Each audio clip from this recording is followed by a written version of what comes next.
Hey everyone, I'm going to walk you through how to install your Sandspear sheath.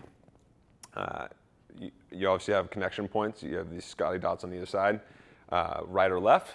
Typically I would recommend put it on the side, depending on what arm you're going to use if you're fishing for casting, or if you want your stronger arm if you're right or left-handed. So I'm right-handed, and today I'm going to do it on the right side.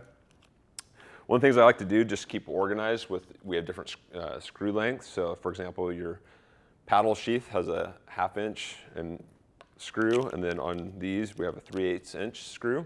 And it's really important that you keep your screws organized because different lengths for different applications, and you just want to make sure that you don't put too long of a screw in, and potentially if you over tighten it, you could risk puncturing your board. So in this event, all you're going to do is slide in. Typically I leave this top chamber on a rackham, or if it's an HD, I'm going to leave it a little bit underinflated.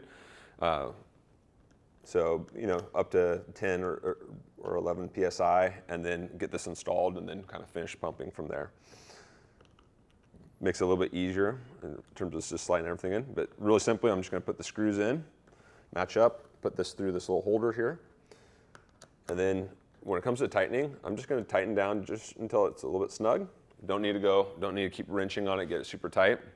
The other thing you notice, I'm using a screwdriver and not a drill. So there's no need to use a drill for any reason. It's overkill, plus again, you could run the risk of over tightening, damaging the board. So hand tighten down, essentially, righty-tighty on this one. Real simple, ready to go, and then that's how you're gonna use your Sandspear with that.